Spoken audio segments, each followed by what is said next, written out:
अति सुंदर सनातन घड़ी 12 बजने के स्थान पर आदित्य लिखा हुआ है, जिसका अर्थ है कि सूर्य 12 प्रकार के होते हैं।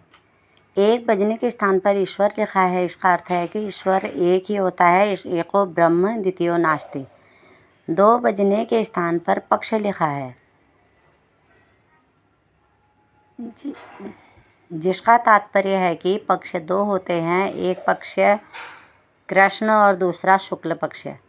3 बजने के स्थान पर अनादि तत्व लिखा हुआ है, जिसका तात्पर्य है कि अनादि तत्व 3 है, परमात्मा, जीवात्मा, प्रकृति के तीनों तत्व अनादि हैं। 4 बजने के स्थान पर वेद लिखा हुआ है, जिसका तात्पर्य है कि वेद 4 प्रकार के होते हैं, ऋग्वेद, यजुर्वेद, सामवेद और अथर्ववेद।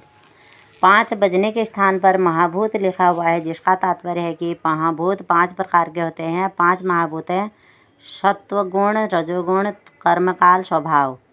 6 बजने के स्थान पर दर्शन लिखा हुआ है, इसका तात्पर्य है कि दर्शन 6 प्रकार के होते हैं। 6 दर्शन सांख्य, योग, न्याय, वैशेषिक, मीमांसा और वेदांत के नाम से विदित है।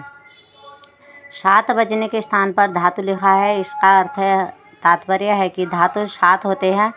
7 धातुओं के नाम हैं रस, प्लाज्मा, रक्त, खून, ब्लड, मांस, मांसपेशियाँ, मेद, वसा, फैट, अस्थि, हड्डियाँ, मज्जा, बोन मैरो, शुक्र, प्रजनन संबंधी ऊतक।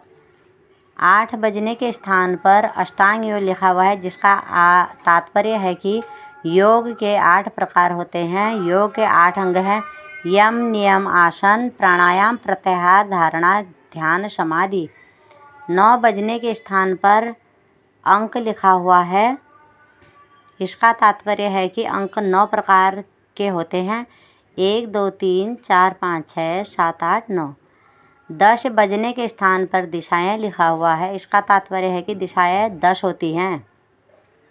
11 बजने के स्थान पर उपनिषद लिखा हुआ है, इसका तात्पर्य है कि उपनिषद 11 होते हैं।